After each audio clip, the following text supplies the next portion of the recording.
各位听众、各位观众、各位网友、各位朋友，大家好，欢迎来到我的频道派 TV。今天是纽约时间2020年9月10号星期四，纽约市的死亡人数是23744人，确诊人数是241290人，死亡率是9.84%。全纽约州的死亡人数是33022人，确诊人数是446244人，死亡率是7.4%。全美国的死亡人数是194159人，确诊人数是6488362人，死亡率是2.99%。恐惧指数 VIX 是28.81，有点增长。原油还是37块9毛1美元一桶，黄金是1956美元一盎司。那么小麦、糙米、大豆的价格非常的平稳。那么牛肉和猪肉的价格也是在高位盘整。人民币对美金的兑换率是6块8毛7兑1美元。那么最近呢，日本的广岛大学正式宣布了，已经确认了波长222纳米的紫外线能够有效的消灭新冠肺炎病毒。在建筑物内啊，它使用了照射装置，就可以有效的防止感染。在研究期间，研究员向附在塑胶板上的新冠肺炎病毒照射了紫外线，30秒以后，那么病毒传染力呢几乎消失。这个波长222纳米的紫外线啊，被认为对人体的影响较少，导致皮肤癌等风险较低。但由于没有验证对人体是否安全，当时的广岛大学推荐呢，目前是在无人状态下照射，在办公室或者厕所等较多人出入的场所，就可以考虑使用感应装置，等人离开后照射。从上个世纪的美国人都是纸老虎，到今天的美国崩塌之日就在明天，就可以说中国人都是乐此不疲的唱衰美国。唱衰美国已经成了一个政治正确。就像1979年6月的时候，中国曾经派过一个访问团访问美国考察初级教育，回国后这个访问团写了一份3万字的报告。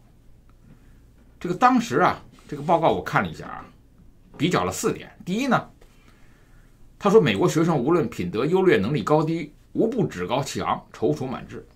第二呢，说是美国小学2年级的学生啊，大字儿不识一斗，加减乘除还在掰着手指头算，就整天奢谈着发明创造，在他们的手里让地球掉个头好像是易如反掌。那么第3点，重音体美，轻数理化。无论是公立还是私立学校，那么美国的这个音体美活动无不如火如荼，可是数理化则乏人问津。第4，美国的课堂几乎处于失控状态，学生或者挤眉弄眼，或者谈天说地，或者翘着二郎腿，更有甚者如逛街一般在教室里晃来摇去。结论部分是这样说的，说美国的初级教育呢已经病入膏肓，可以这么预言，再过20年，那么中国的科技和文化必然赶上和超过这个所谓的超级大国。同时考察团啊指出了中国的优点。第一点呢是说，中国的小学生上课时候呢，他注重纪律，手放在胸前，除非老师提问，那么举起右边的一只手，否则不会轻易改变。第二，中国的学生喜欢早起，非常努力，喜欢边走边吃早点。第三，中国学生会按时完成家庭作业，这是学校作业在家里的延续，这是美国无法比拟的。那么第四，中国学生注重个人荣誉，人人都争着当优秀学生，学期结束的时候呢，好的学生都会得到一张证书，其他人则没有。所以中国的学生呢，是世界上最勤奋的，也是起得最早的，睡得最晚的，他们的学习成绩和任何一个国家同年级的学生比较都是最好的。结论是，预计再过20年，中国会在科技和文化方面必将把美国远远甩在后面。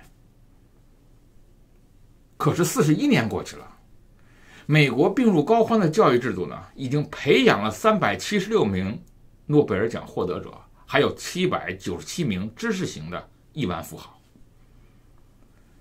现在最好的大学都在美国，每年诺奖的获奖者半数是美国人，哪一年没有美国人获奖，将和中国人获奖一样让人吃惊，尤其是在自然科学方面。当然这并不妨碍啊，很多国家唱衰美国，因为这几乎就是政治正确。说真的啊，美国现在最不怕的就是别人唱衰它，因为他们自己都习惯了。所以呢，就连美国自己的媒体和作品，甚至官员的讲话也在唱衰美国。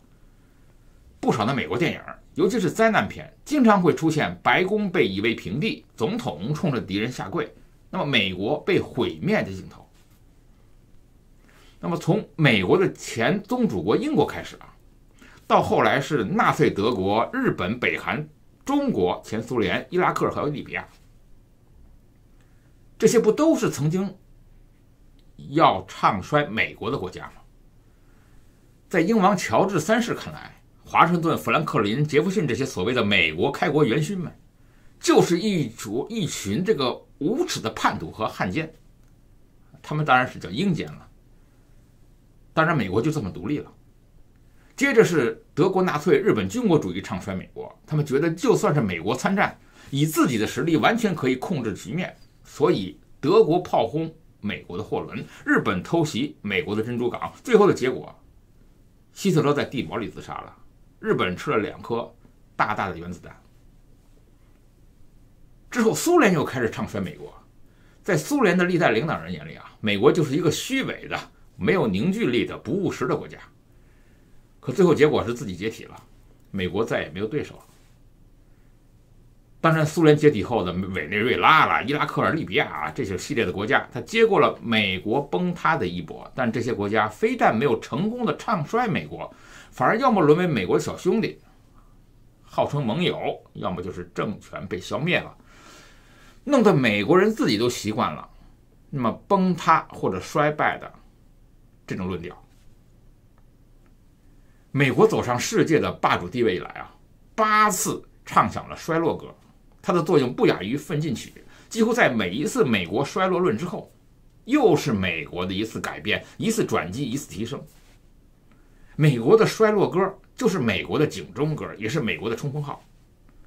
美国的衰落论呢，并没有唱衰美国，而是一次又一次的给美国带来了动力和凝聚力。这是美国人的忧患意识，是美国人善用忧患意识的艺术。而中国呢，刚好相反。从20世纪、19世纪之前，那么那时候西方的世界啊，当时对于中国的论调啊，表现在4个理论上：中国崛起论、中国崩溃论、中国威胁论、中国责任论。在4大论中啊，过去200年里，大家最爱听的就是中国崛起论，最不爱听的就是中国崩溃论。这就像中国的历代皇帝啊，都愿意听到皇帝万岁，江山传万代这种阿阿谀奉承之词。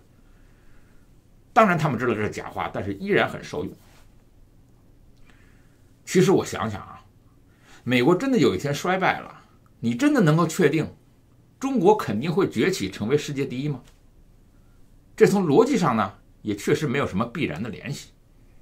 另外呢，现在只要坚持以人为本的价值观念啊，不断的进取向上、勇于探索的精神，那么包容万象、海纳百川的宽广胸怀，世界上的任何一个国家，我都相信它都不会崩塌，包括美国和中国。根据世界银行发布的数据啊，美国2019年的 GDP 呢，它的总量达到了21.4万亿美元，约占全球的1/4。但是很多人没有注意到啊，美国去年的国债规模已经高达了23万亿美元，比它的 GDP 的总量还要高出不少。更为重要的是啊，美债扩张的速度啊，已经远远超过了美国 GDP 的增长速度。按照往年的国债增加速度，每年新增加的国债呢，在1.5万亿美元左右。然而到了2020年，一切都变了。今年以来呢，美债它的扩张速度已经不再是加速，用膨胀来描述或许更加合适。尤其是今年3月中旬以后呢，美债扩张达到了前所未有的速度。截至2019年底，美国的国债规模达到了23万亿美元。那么如果按照往年的速度呢，今年的美债规模呢，应该是在24万亿到25万亿美元之间。但是今年8月份，美债的规模就已经突破了26万亿美元。仅今年上半年就新增加了3万亿美元的规模。那么就在美国经济萧条之际，那么3月份全球出现了罕见的美债抛售潮，海外投资者纷纷呢抛售美债，1个月之内就抛出了超过3000亿美元的美债。美债抛售潮还延续到了4月份。那么多国的央行继续抛售美债。那么中国作为美债的第2大海外持有国，截止到今年5月份的20个月内呢，中国已经累计抛售了1300亿美元的美债。既然这么多国家他们在抛售美债，那么谁来接盘呢？就在各国抛售美债之际，那美债最大的接盘侠终于浮出水面了。它不是中国，不是日本，而是美联储。美债作为世界上以国家信用背书的高投资回报率的资产，历来在国债圈里是最受看重的。在各国所掌握的这个外汇储备里面其中最多的就是美元，而美国以其强大的综合国力呢，引领了全球经济的发展。那么本国发行的货币呢，更是国际上各项商品结算的主要工具，在历史上呢，形成了如今的霸主地位，无法撼动。不过呢，有句话说得好美国如果一感冒，全球都得跟着吃药。这就说明美国作为全球经济隐形的示范带动作用，不可小看。基本上哪儿都离不开美元，生活在这个所谓的所有的位置。那么现在由于疫情的冲击呢，导致世界各地在一段时间内大家都变成了闭关锁国的状态。那么生产不振，消费停滞，那么美国的股市和债券市场呢，当然受到了极大的冲击。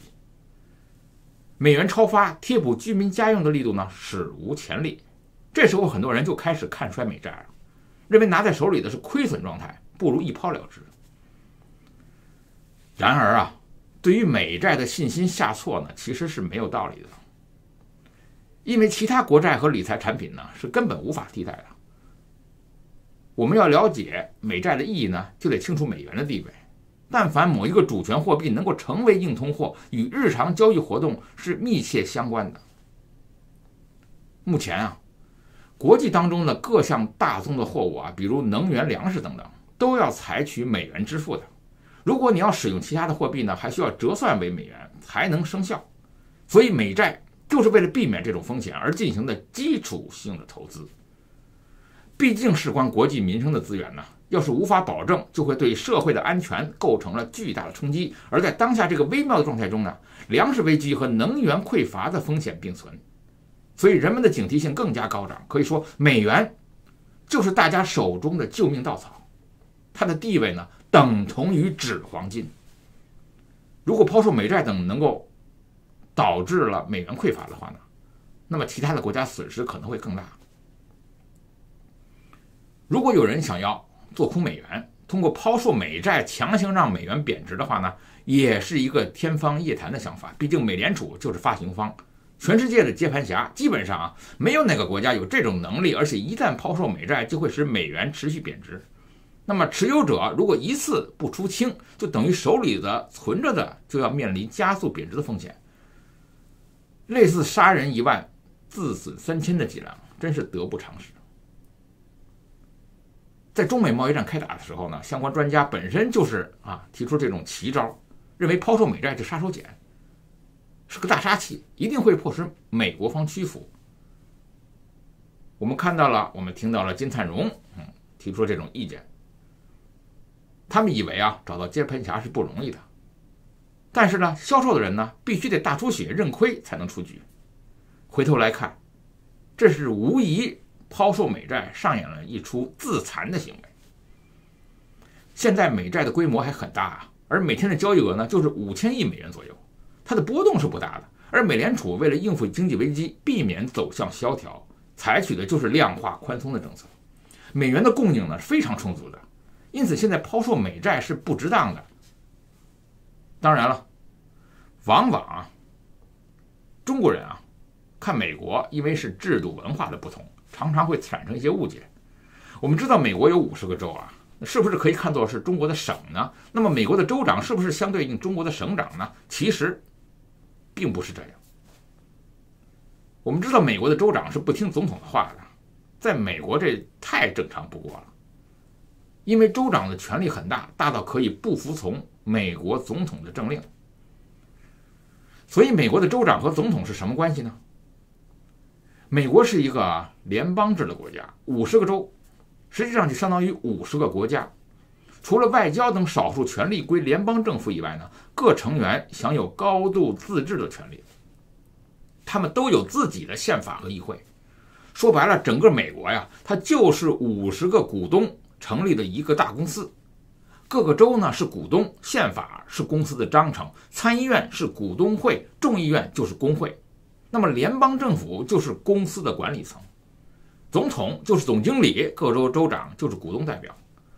所以股东代表对于总经理的话呢，不需要毕恭毕敬。那么总统和州长的关系也一样。所以从这点上来说啊，美国的州和这个中国的并不能对应相当的省。那么中国的主席可以命令省长，但是美国的总统却不能命令他的州长做什么事情。遇到脾气不好的州长，贵为政府的首脑、三军统帅的总统也得低头3分。这一切则源于美国的传统。我们知道，因为美国各个州之前是独立的，后来联合起来形成了现在的美国，所以各州对于联邦政府就有一种天然的不信任。各州呢有各州的小算盘，他们希望政府管的是越少越好。美国的各州州长都是由各州的选民独立选举出来的，只需要对自己的选民负责，而不需要对总统负责。实际上州长啊就是小1号的总统，他们之间呢更多类似于合作的关系，而不是上下级的关系。那么除了法定的义务以外呢，联邦政府如果需要州完成更多的事情，就要和地方沟通，甚至是利益交换，而不是下达命令。地方呢也完全可以随时拒绝联邦政府不合理的要求。所以美国的州长啊，为什么不跟总统开会呢？美国呢也不会出现美国总统召集50个州的州长开大会共商国事这种情况。因为不需要层层传达这个所谓的会议精神啊，对于一些国际政治或者外交关系等等，对于地方政府来说呢，这是一个比较务虚的事情。他们往往通过白宫新闻发布会就搞定了，甚至呢，像川普这样的在推特上发表自己的主张。不仅美国啊，世界上绝大多数的国家，他们有资格参加中央政府关于国家大事的决策会议的，从来都是政府内阁的成员，以及总统府、总理府的高级幕僚。像州长、省长这样的地方行政长官呢，他是没有资格参与的，除非出现了特殊情况，破例让个别州长参加。原因很简单，内阁成员代表着中央，而州长则是代表着地方，彼此间的责权在法律上是有明确的界定的。通常情况下啊，是不可以混淆的。如果美国的州长参与国家的决策，那就乱套了。不仅可能出现州长架空美国中央政府的情况，甚至会出现藩镇割据的局面，这是美国法律所不容许的，也是总统不能容忍的。所以有人问，是不是代表各个州对中央的事宜一点也不参与呢？不是的。美国虽然没有州长聚集华盛顿共商国事，但是却有两院代表在华盛顿决定国家大事，特别是参议院，权力是非常大的。参议院啊，一共有100人，每个州选出2名，而这2名参议员实际上就是州长级别的。比如在纽约州，最有权势的3个人啊，分别是州长和2个参议员。那么2个参议员呢，实际上就是代表纽约州决定美国的国防外交政策的州长，他们也是纽约州州长的天然顺位继承人。因为美国啊是联邦制，那么国防外交是让各州交给了联邦政府的，所以老百姓呢要选3个州长。记住啊，美国有3个州长，每个州一个在家主持工作，另外2个参议员就是本州负责到联邦政府行使这个国防外交权力的州长。很多的参议员啊，他们到期后都会回到本州竞选州长，甚至直接竞选总统。克林顿和小布什他们都做过州长，但也并不代表着美国人不开会啊。虽然美国没有中国这种某某精神传达大会之类的大型会议，但是美国人呢也经常开会。但是呢，不开无关自己的会。比如说某个部门或者某个城市想修一条下水道，往往会遭到民众或者各种民间组织的反对，比如各类环保协会等等。那么这时候呢，就要经常开会，向这批人解释说明原因。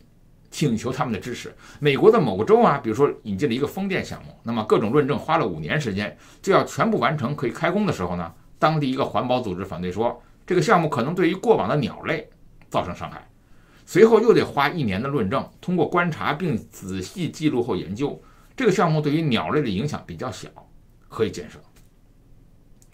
这类事情在美国比比皆是，当然它的争议呢也很大。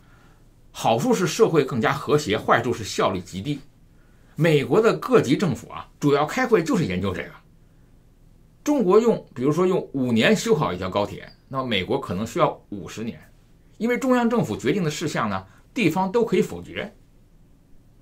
当然了，在结束我们今天的节目之前啊，我留一个问题让大家思考。关于新冠病毒啊，为什么中国的病毒战少将陈薇的疫苗能够预防突变的病毒？陈薇在2月26号就有了疫苗，而制备疫苗至少需要8到1年半。人类在1月12号才从张永振那里知道了新冠病毒的基因全序列，石正丽12月29号才拿到病人的样本。请问陈薇少将什么时候拿到的制备疫苗的病毒？如果他做的是重组疫苗，那么他的表达蛋白是不是也得需要几个月啊？那么到底中国的疫苗是什么时候开始研发的呢？派 TV， 欢迎订阅，我们下次见。